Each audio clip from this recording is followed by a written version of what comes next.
there's one reason. It's this.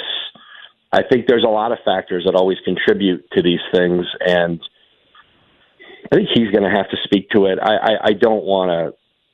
I don't want to try to speak for him on it. I think he's going to have to at some point. I would think at some point he's going to address that, but I just think it's been a disappointment. And again, just signed a new 4-year deal this year.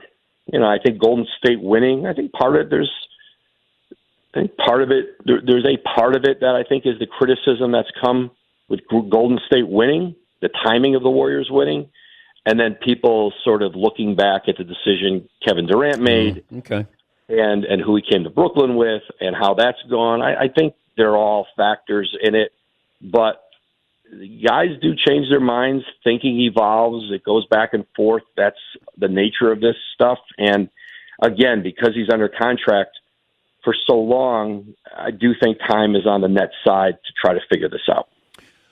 Donovan Mitchell, it feels like they're open for business with Donovan Mitchell. Does Donovan Mitchell want to leave Utah? I think Donovan Mitchell understands the nature of the business where the Jazz, I think, knowing that they kind of felt like they kind of peaked with the roster they had, and understands that he kind of sees the direction they're going. So I don't think he's resisting the fact that he's in talks. I think he just understands this is the reality of it. And, I think they're not good enough right now. And Danny Ainge has shown, I think with the deal he got for Rudy Gobert, you can see the potential in Utah of having the kind of pool of draft picks that Oklahoma City had. You got essentially five for Gobert, if you want to count Walker Kessler, who was their number one pick this year. But I think you would get a lot you would get picks and players for Donovan Mitchell, and you look around the rest of their roster, there's other guys if you started trading off, and they could be in position to just reboot the whole thing. So I think he's accepting of the reality of where the organization is with stuff. We're talking to Adrian Wojnarowski, ESPN senior NBA insider. I want to be fair to you.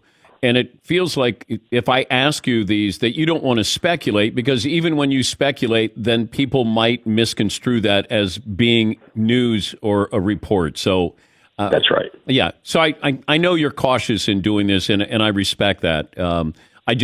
The sense of, and it's hard to ask it without wanting an answer from you, just so it doesn't become, Woj says, it's not Woj, speculates, but even then it's going to be news. So I want to be fair, and I want the audience to know that as well. Whatever it is, Dan, you can just ask it. All right, thank you. All right, so the Lakers do what before the end of this, for the start of the season?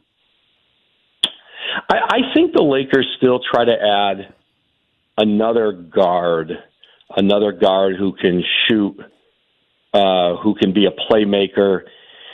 Buddy Hield in Indiana is somebody they've had interest in. They've talked to the Pacers on him. Eric Gordon in Houston, both of whom also are former Rob Pelinka clients when he was an agent. So he knows them particularly well, kind of knows what he gets with them. I think those are realistic. And then it's, the Kyrie Irving, they did touch base with the Nets on it. There's really not been an ongoing dialogue on that. I think Brooklyn, is dealing with the Durant situation first.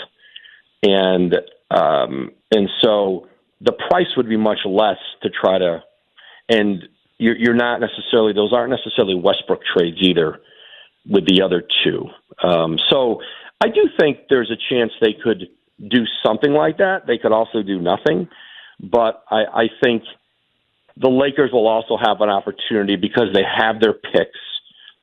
Once the season starts, there's going to be trade possibilities. So they don't have to gas those assets right now. But again, it may not be what all Laker fans are hoping for, which is Kyrie Irving.